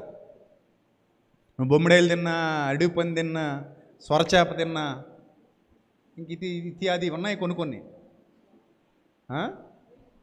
ఒంటి కూడా తినకూడదు వాళ్ళు. మన వాళ్ళు ఉంటే ఎరగదీసేస్తారు. మీరు తినరేమో, చాలామంది ఉన్నారు ఒంటి మాంసం తినేవాళ్ళు. సో అలాగా బలవంతుడు బలహీనుడు ఇద్దరు ఒకళ్ళనొకళ్ళు చూసుకున్నప్పుడు బలవంతుడికి బలహీనుడు తప్పు చేస్తున్నట్టు కనబడతాడు. కానీ వీడు బలవంతుడు అన్న సంగతి వీడు బలహీనుడు అన్న సంగతి వీడికి అర్థం కాకది. క్రైస్తవులు కూడా చాలామంది బలహీనులు ఉన్నారు. వాళ్ళు ఎప్పుడు బలవంతులు అవుతారో అని ఎదురు చూస్తున్నాను నేను. తండ్రి పక్షానికి వచ్చి సాతానుని ఎదిరించగలిగే దమ్ము ఉండాలి. అప్పుడు సాతాను చులకనైపోతాడు. సాతానుని చులకన చేసేయాలి. మీ పాదాల కింద ఏం చేయాలట? వాడిని చితక తొక్కిచ్చేయాలంటే ప్రతి దుష్టత్వాన్ని చితక తొక్కాలి, ప్రతి మూఢత్వాన్ని చితక తొక్కాలి, ప్రతి అజ్ఞానాన్ని చితక తొక్కాలి, ప్రతి మూఢ నమ్మకాన్ని ఏం చేయాలి? చితక తొక్కాలి. నేను మొన్ననే ఒక వీడియోలో చెప్పాను, చాలామంది నిజంగా వీడియో చూసి హైందవ సోదరులు కూడా పాజిటివ్గా రియాక్ట్ అయితే నాకు ఆశ్చర్యం వేసింది. నేను చెప్పాను, విగ్రహాలను ద్వేషించకండి, విగ్రహం వట్టిది, అందులో ఏమీ ఉండదు, అది వట్టిదది. అది యేసుప్రభు విగ్రహం అయినా మరియమ్మ విగ్రహం అయినా వట్టిదది, అందులో ఏమి ఉండదు. నీకు నచ్చలేదా ఏ కాలంలోనో కలిపేయి, లేకపోతే ఎవరికైనా ఇచ్చేయి. అదే అంత విలువైంది ఏమీ కాదు, అది మామూలు సాదాసీదా వస్తువు. అది కళ్ళుంటాయి ఆ బొమ్మకి కానీ చూడదు, నోరుంటుంది కానీ మాట్లాడదు, చెవులుంటాయి అది వినదు. ఎందుకంటే మనం తయారు చేసుకున్నాం. అది యేసుప్రభు బొమ్మ అయినా మరియమ్మ బొమ్మ అయినా మరే బొమ్మ అయినా నువ్వే చేసావు దాన్ని. నిజమా కాదా అంటే నిజమే. మరి దేవుడు ఎక్కడ ఉంటాడంటే మానవుడి హృదయంలో ఉంటాడు. మన దేహమే దేవాలయం, మన మనసే దేవుని మందిరం, మన మందిరంలో ఈ ఈ ఈ మన దేహం ద్వారా ఇతరులకు మంచి చేయి, దేవుడు నీలో ఉన్నాడు. ఇతరులకు మంచి చేయి, మంచిని చూడు, మంచిని వెతుకు, మంచిని పంచు, దేవుడు నీలో ఉన్నాడు. ఇతరులను మోసం చేస్తున్నావా, నీలో దేవుడు లేడు. ఇతరులను ఇబ్బంది పెడుతున్నావా, నీలో దేవుడు లేడు. అర్థమైందా? సో కాబట్టి ఎంతకాలం పదార్థాలకు భయపడతామంటే, వివేకం ఉన్నవాడు పదార్థాలకు భయపడ్డు, వివేకం లేనోడు పదార్థాలకు ఏం చేస్తాడు, భయపడతాడు. మీరు బలవంతులు కావాలి, బలవంతులు. మీకు ఒక పాయింట్ చెప్తాను. ఇద్దరు అన్నదమ్ములు ఉన్నారంట, ఒకే తల్లికి పుట్టినోళ్ళు. ఒక ఆయనేమో మార్చిరీలో పనిచేస్తాడంట, కట్ చేస్తాడనమాట. మార్చిరీలో కోత ఏంటది, శవాలకు వస్తాడు మార్చిరీలో. ఇంకొక ఆయనేమో ఏదో సాదాసీదా ఉద్యోగం చేసుకుంటున్నాడు. ఒక అతనికి సాదాసీదా ఉద్యోగం చేసుకునే అతనికి శవాలంటే పిచ్చి భయం, శవం ఉంటే దగ్గరికి వెళ్ళడం. కానీ వాళ్ళ అన్నయ్య శవాల్ని కోస్తాడు. ఇద్దరూ ఒక తల్లికే పుట్టారు. పుట్టినప్పుడు ఇద్దరు ఒకేలా ఉన్నారు, కానీ పెరిగి పెద్దవుతూ ఒక ఆయన మార్చిరీ రూమ్లో ఉంటాడు కాబట్టి, అంటే పోస్ట్ మార్టం దగ్గర, మార్చిరీలో కాదు సారీ, పోస్ట్ మార్టం దగ్గర పనిచేస్తాడు కాబట్టి, పోస్ట్ మార్టంలో శవాలకు వస్తాడు కాబట్టి, అతను ఆ వృత్తిలో ఉన్నాడు కాబట్టి, ఆ వైద్య వృత్తిలో అతనికి భయం లేదు. అతనికి తెలుసు ఆర్గాన్స్ ఎలా ఉంటాయో, లోపల బాడీ ఎలా ఉంటుందో అన్నీ తెలుసు. అతను పోస్ట్ మార్టం చేస్తాడు కాబట్టి. ఇతను ఎక్కడో చిన్న ఉద్యోగం చేసుకుంటున్నాడు తమ్ముడు, ఇతనికి భయం. అంటే భయం అనేది ఎక్కడ మొదలవుతుంది, నీ ఆలోచనల్లో మొదలవుతుంది. మనం శ్మశానం అంటే భయపడిపోతాం, కానీ కాటి కాపలా వ్యక్తి ఎప్పుడు అక్కడే పడుకుంటాడు, అక్కడే ఉంటాడు, పడుకుంటాడు అక్కడ దుప్పటి కప్పుకొని.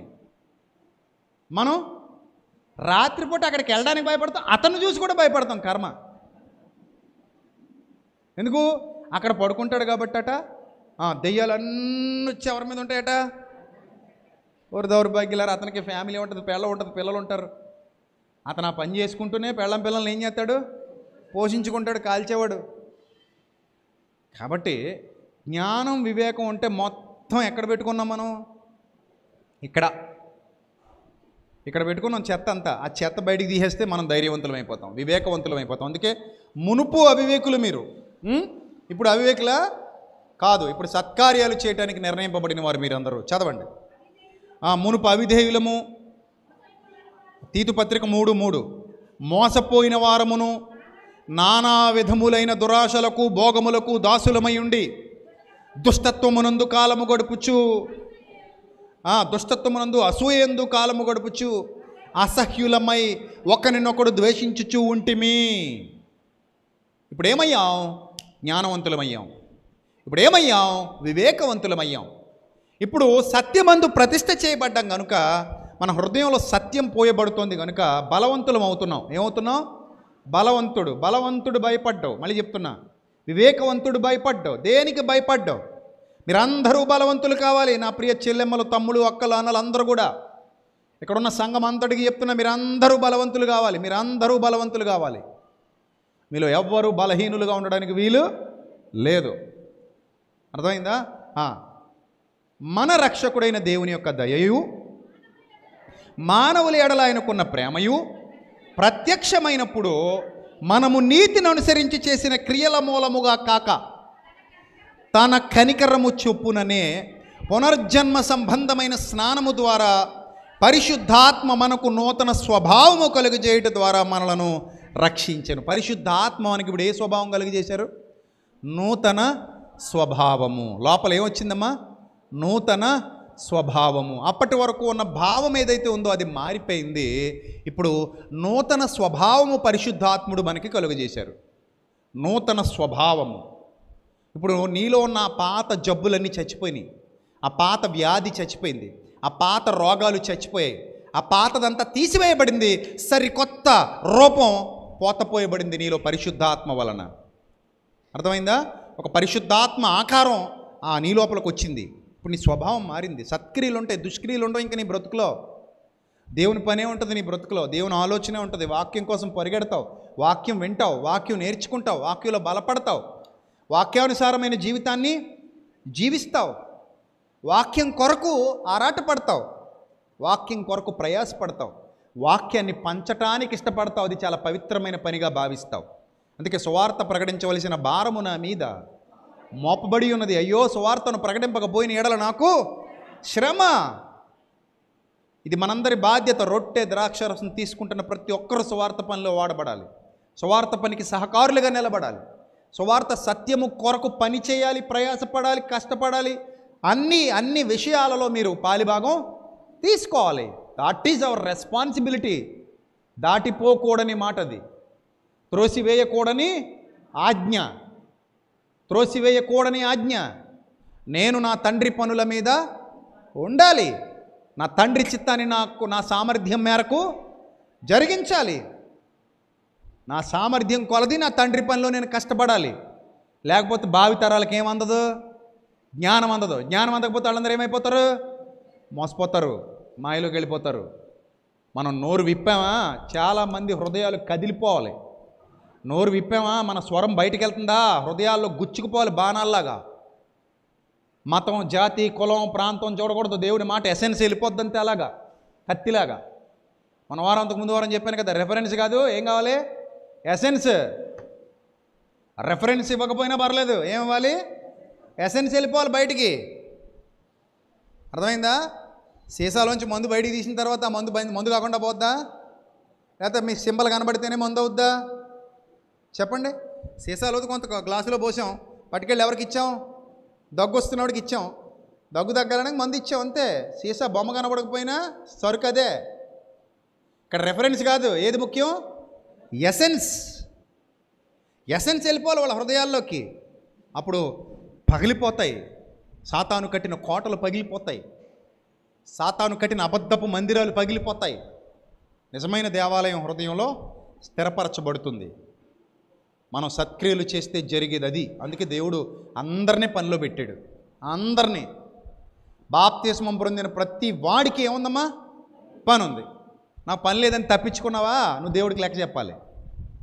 బాప్తిస్మం పొందిన ప్రతోడు పనిలో వాడబడాల్సిందే, సహకారిగా నిలబడాల్సిందే, దేవుని పరిచర్య చేయాల్సిందే.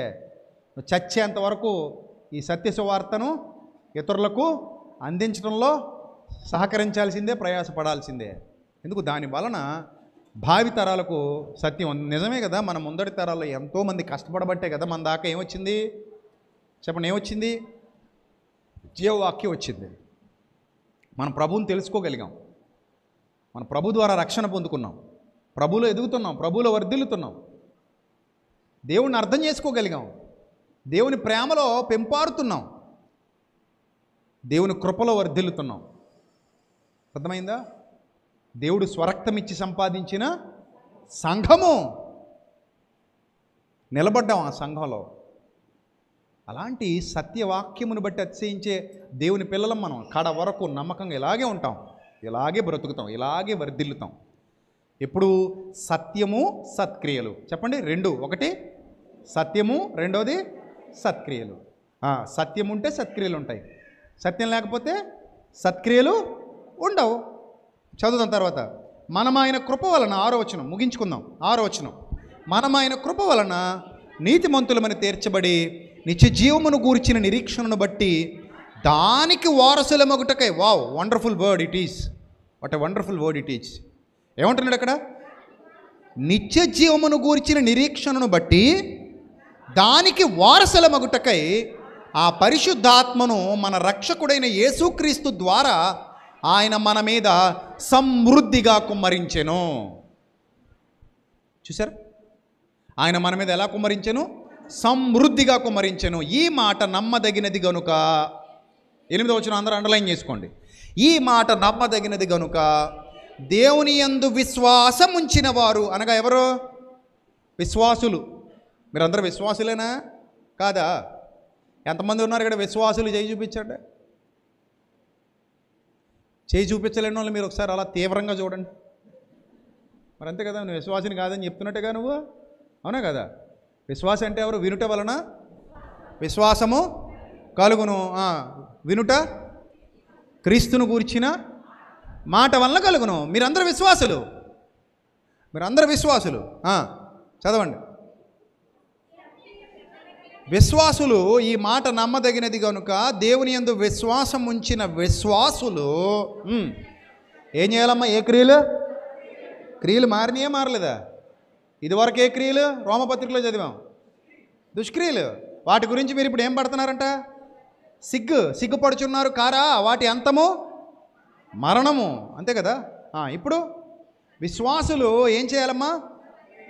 సత్క్రియలు శ్రద్ధగా చేయుట యందు శ్రద్ధగా సత్క్రియలు ఎలా చేయాలి? శ్రద్ధ ఉండాలి దేవుని పని చేసేటప్పుడు. శ్రద్ధగా చేయాలి దేవుని పని. అశ్రద్ధగా చేయవాడు యెహోవా కార్యమును, అశ్రద్ధగా చేయవాడు శాపగ్రస్తుడు అని వాక్యం సెలవిస్తుంది. నిజమిది. అది నేనైనా మీరైనా ఎవరైనా సరే దేవుని పనిని అశ్రద్ధగా చేసేవా శాపగ్రస్తుడు అయిపోతావు, శాపగ్రస్తురాలు అయిపోతావు. అప్పుడు దేవుని పని చేసేవాడు ఎలా చేయాలమ్మా? శ్రద్ధగా చేయుట యందు మనస్సుంచున్నట్లు నీవి సంగతులను గూర్చి దృఢముగా చెప్పుచుండవలనని కోరుచున్నాను.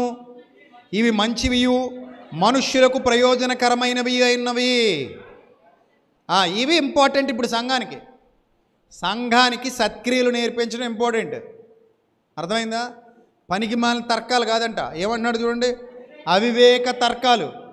తర్కం పనికొచ్చేదై ఉండాలి, పనికిరానిదై ఉండకూడదు. అవివేక తర్కములు, వంశావళులు, కలహాలు, ధర్మశాస్త్రాన్ని గురించిన వివాదాలు నిష్ప్రయోజనము వ్యర్థమునై ఉన్నవి కనుక వాటికి దూరంగా ఉండు. కొంతమంది ఉంటారు ఇదే పని కలిగి వాక్యం చెప్పరు, మతభేదాలు కలిగించడానికి చూస్తుంటారు. సంఘానికి వెళ్ళి కూర్చుంటే వాక్యం ఏమైనా చెప్తారంటే ఉండదు. ఇంకా మతభేదములు కలిగించు మనుష్యుడికి ఒకసారి అయిపోయింది, ఇంకోసారి 2 సార్లు అయిపోయింది, ఒకసారి 2 సార్లు అయిపోయిన తర్వాత ఇంకా ఏం చేయమంటున్నాడు? తుక్కుబొట్ల వాడేమంటున్నాడు? ఒకసారి చెప్పాం, రెండోసారి చెప్పాం, విన్నాడా? వినలేదు. మళ్ళీ అలాగే మరుగుతున్నాడు. ఏం చేయాలి ఇప్పుడు? తుక్కుబొట్ల పడించుకోక ఇంకా తుక్కుబొట్లు వేసేయి అంటే డస్ట్బిన్లో పడేయి. మతభేదములు కలిగించు మనుష్యునికి 1-2 మార్లు బుద్ధి చెప్పిన తర్వాత వానిని విసర్జించు. అట్టివాడు మార్గము తప్పి తనకు తానే శిక్ష విధించుకున్న వాడై పాపము చేయుచున్నాడని నీవు ఎరుగుదువు. అందుకని 14వ వచనంలో అంటాడు, మన వాళ్ళందరూ నిష్ఫలులు కాకుండా నిమిత్తము అవసరమును బట్టి సమయోచితంగా సత్క్రియలు శ్రద్ధగా చేయుటకు నేర్చుకోవాలి. అంటే బాగా గుర్తుపెట్టుకోండి, మీరు దేవుని పని చేయాలి. దేవుని పని అంటే వాక్యాన్ని ప్రకటించే పని, సత్కార్యం, దేవుని జ్ఞానం వెలువడే కార్యం, దేవుని జ్ఞానాన్ని పంచిపెట్టే కార్యం. ఈ కార్యాలు చేసేటప్పుడట శ్రద్ధగా చేయాలట. శ్రద్ధగా చేయాలి. గుర్తుపెట్టుకోండి, ఒక సభ నిర్వహిస్తున్నారా? శ్రద్ధగా. ఒక సెమినారా? శ్రద్ధగా. ఎక్కడైనా ఒక కూడిక? శ్రద్ధగా చేయండి. ఏదైనా ఒక ఆరాధనా కార్యక్రమం? శ్రద్ధగా చేయండి. ఏదైనా సరే వాక్యమును పంచే పని జరుగుతోందా? ఎలా చేయాలి? అది శ్రద్ధగా చేయండి.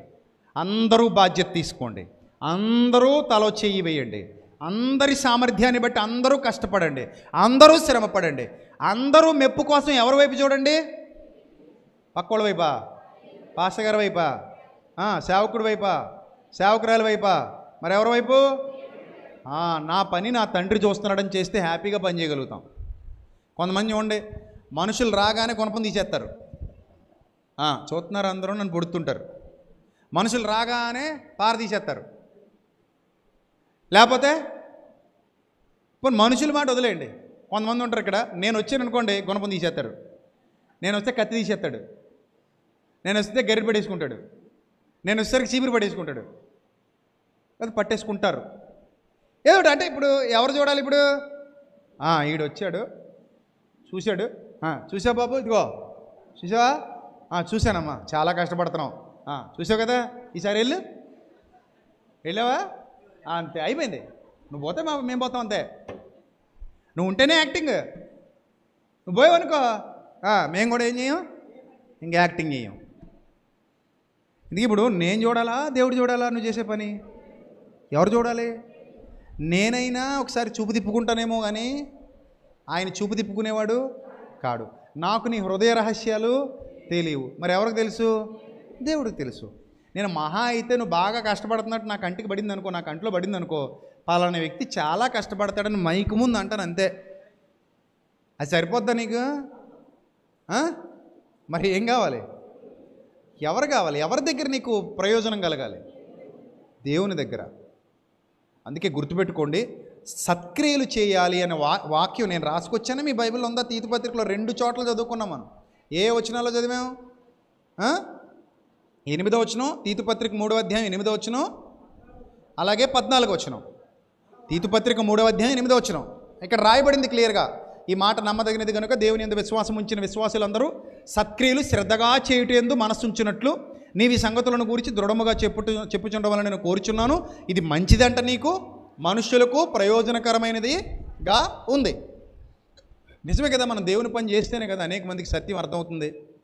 నేను మౌనంగా ఉండి దేవుని పని మానేస్తే ఈరోజు ఎంతమందికి సత్యం అర్థమయ్యేదా? ఎన్ని కోణాల్లో ఎన్ని అవకాశాలు ఉంటాయి, అన్ని అవకాశాల్లో వినియోగించుకుని దేవుని పని చేస్తున్నాం. అనేక ప్రాంతాలు తిరుగుతూ, అనేక దేశాలు తిరుగుతూ, అనేక మందికి దేవుని వాక్యం వెదజల్లుతూ, రకరకాల కార్యక్రమాల్లో రకరకాల విధాలుగా దేవుని సత్యాన్ని వ్యాపింపజేయటం మన బాధ్యత కదా. రైట్, నెక్స్ట్ 14వ వచనం. మనవారును నిష్ఫలులు కాకుండా నిమిత్తము అవసరమును బట్టి చూసారా, అవసరాన్ని బట్టి. ఇది అవసరం అనుకుంటే ఇంకా వెనక్కి తిరిగి చూడకుండా చేయాలి మనం. ఇది అవసరం, నా తండ్రి పని. అవసరమును బట్టి సమయోచితముగా సత్క్రియలను శ్రద్ధగా చేయుటకు ఏం చేయాలమ్మా? నేర్చుకోవాలట అందరూ. దేవుడు చూస్తున్నాడని చేయండి పని. ఏ పని చేసినా సరే. నువ్వు చీపురు పట్టుకున్నావా, గరిటె పట్టుకున్నావా, వడ్డిస్తున్నావా, కడుతున్నావా, కష్టపడుతున్నావా, తవ్వుతున్నావా, నాటుతున్నావా, తుడుస్తున్నావా, శుభ్రం చేస్తున్నావా, కడుగుతున్నావా, ఏం చేస్తున్నా సరే, వాక్యం చెబుతున్నావా, ఏం చేస్తున్నా సరే, వాక్యం చెప్పడానికి అందరినీ సిద్ధపరుస్తున్నావా, లేదా వాక్యం చెప్పేవారిని పంపిస్తున్నావా, లేదా ఆ పని చేయడానికి డబ్బులు ఖర్చు పెడుతున్నావా, లేదా కానుకిస్తున్నావా, సువార్తకు సహకారిగా నిలబడి సహకరిస్తున్నావా, నువ్వు ఏం చేస్తున్నా సరే, లేదండి నేను ఈ సభ సిద్ధం చేయడానికి లేదా దేవుని పని చేయడానికి నేను ముందు నుంచే నేను కొంత పోగు చేస్తున్నాను. ఎవరికి చూపించడానికి? మనం చెప్పండి అమ్మా, ఎవరికి చూపించడానికి? మనుషులకు చూపించడానికా? కాదు. ఎవరు చూసి నిన్ను ఘనపరచాలి? దేవుడు. ఆయనకు తెలిసే విధంగా చేయాలి. ఏం చేసినా సరే ఆయన ఇష్టపడే విధంగా చేయాలి. ఆయన మనల్ని బడా నమ్మకమైన మంచి దాసుడా అనాలి. అర్థమైందా? ఏం చేసినా ఆయన దృష్టిలో పడద్ది. ఆయన దృష్టిలో పడకుండా ఏముండదు. అందుకే ప్రభువుని బట్టి మీరు చూపిన ప్రేమను మరుచుటకు దేవుడు అన్యాయస్తుడు కాడు అని వాక్యం సెలవిస్తుంది. కాబట్టి బలమైన పాత్రలుగా నిలబడండి. దేవునికి నచ్చే విధంగా సత్క్రియలు చేయండి. సత్యమందు ప్రతిష్ఠ చేయబడండి. ఇది మనందరి బాధ్యత. చావు వరకు జరగాల్సింది దుష్క్రియ సత్క్రియ ఇక మీదట. చెప్పండి అమ్మా, మరణం ఎప్పుడు వస్తుందో మనకి తెలీదు. మరణం వచ్చేంత వరకు మన బ్రతుకులో ఏ క్రియలు కనబడాలి? సత్క్రియలు. ఇంకా దుష్క్రియలు వద్దు, ఆ కాలం చెల్లిపోయింది. ఇంకా దుష్క్రియలు చేసే మనిషివి కాదు, నువ్వు మారిపోయావు. నువ్వు నీ శరీరం దేవునికి సజీవ యాగంగా సమర్పించేసావు. ఇంక నీ బ్రతుకులో దుష్క్రియలు జరగడానికి వీలు లేదు. నీ బ్రతుకు కాలం అంతయు చచ్చిపోయేంత వరకు, నా చావు వరకు ఏం జరగాలంటే సత్క్రియలు మాత్రమే జరగాలి. సత్క్రియ సత్క్రియ సత్క్రియ సత్యము ద్వారా చేసే ప్రతిక్రియ సత్క్రియ. సత్యం అనే పునాది మీద నిలబడి చేసే ప్రతిక్రియ సత్క్రియ. సత్యముతో కట్టబడిన ప్రతి వారు చేసే ప్రతిక్రియ సత్క్రియ. సత్క్రియ. అటువంటి సత్క్రియలు మనందరి జీవితాల్లో జరగాలి, జరుగుతూనే ఉండాలి, జరిగించాలి. అశ్రద్ధగా మాత్రం మనం దేవుని పని చేయకూడదు. బాధ్యతాయుతమైన దేవుని పిల్లలుగా దేవునిలో వాడబడాలి. అలాంటి ధన్యకరమైన స్థితి దేవుడు నాకు, మీకు, అలాగే లైవ్లో వీక్షిస్తున్న అక్క చెల్లెమ్మలకు, అన్నదమ్ములకు, ఇతర దేశాలలో ఇతర ప్రాంతాలలో ఉన్న దేవుని పిల్లలకు, సత్యములో నిలబడి కడుతున్న దేవుని బిడ్డలందరికీ సదాకాలము తోడయుండి నడిపించి జరిగించి స్థిరపరచునుగాక. ఆమెన్. తలలు వంచండి, ప్రార్థన చేసుకుందాం. మహాపరిశుద్ధుడైన మా కన్న తండ్రి, మహోన్నతుడ, దయగల దేవ, కృపగల ప్రభువా, మీ పవిత్ర నామానికి స్తుతులు స్తోత్రాలు చెల్లిస్తున్నాం. పిల్లలందరినీ దీవించండి, ఆశీర్వదించండి. మీ కృప కనికరం తోడుగా ఉంచండి. మీ జ్ఞానము వివేకము మీ బిడ్డలకు దయచేయండి. వారు చేస్తున్న ప్రతి పనిని బట్టి ప్రభా మీరు మహిమపరచబడుతున్నారు. రెట్టింపు దీవెన ఆశీర్వాదాలు బిడ్డలకు దయచేయండి. మాకేది అవసరమో మీరు ఎరిగి ఉన్నారు ప్రభువా. మీ నీతిని మీ రాజ్యాన్ని వెతుకుతున్నప్పుడు ప్రభా మీ బిడ్డల జీవితాల్లో ఏది అవసరమో అది అనుగ్రహించండి. అలాగే ఇక్కడ ప్రేయర్ రిక్వెస్ట్లు ఎవరైతే వేశారో వారి కొరకు ఎవరైతే ప్రార్థిస్తున్నారో ఆ ప్రార్థన విజ్ఞాపన ధ్వనులను మీరు ఆలకిస్తున్నారో నమ్ముతున్నాం తండ్రి. సంఘమంతయు ఏకమై ప్రార్థిస్తూ ఉండగా ఒకరికొరకొకరు ప్రార్థన చేస్తూ ఉండగా వారి ప్రార్థనలన్నిటినీ ఆలకించండి. ప్రతి ఒక్కరి జీవితాల్లో మేలులు జరిగించండి. శోధనలో ఉన్న వారిని విడిపించండి. వేదనలో ఉన్న వారిని బయటికి తీసుకుని రండి. అస్వస్థతలో ఉన్న వారిని స్వస్థపరిచి మీ శక్తితో నింపండి. మీ నీతిని మీ రాజ్యాన్ని వెతుకుతున్న క్రమంలో బిడ్డలందరికీ మీ యొక్క ఆలోచన అనుగ్రహించి స్థిరపరచమని, మీ వాక్యముతో ముట్టి స్వస్థపరచమని, మీ శక్తితో మీ బలముతో మీ అభిషేకముతో బిడ్డల్ని నిలవబెట్టి వాడుకోమని వేడుకుంటూ ప్రతి దేహము అద్భుతమైన మందిరంగా మలచబడి మీ నామ మహిమార్థమై జీవించినట్లు మీ సహాయమును అనుగ్రహించమని వేడుకుంటూ ఘనత మహిమ ప్రభావములు మీకు మాత్రమే ఆరోపిస్తూ జరగబోతున్న సువార్త కార్యక్రమాలన్నిటినీ ఘనంగా మీ నామానికి మహిమకరంగా జరిగించి ఇంకా మా మినిస్ట్రీ ద్వారా గొప్ప అద్భుత కార్యాలు సత్య సంబంధమైన కార్యక్రమాలు జరిగించుకోమని వేడుకుంటూ యేసు వారి దివ్యనామంలో ఈ ప్రార్థన మనవులు సమర్పిస్తూ మీ వద్ద నుండి పరలోకపు జవాబు పొందుకుంటున్నాం మా కన్న తండ్రి. Amen amen. అందరికీ వందనాలు. May Lord bless you all, love you all. దేవుడు మిమ్మల్ని మీ కుటుంబాన్ని బహుగా దీవించి ఆశీర్వదించునుగాక. Amen. Thank you. God bless you. Thank you.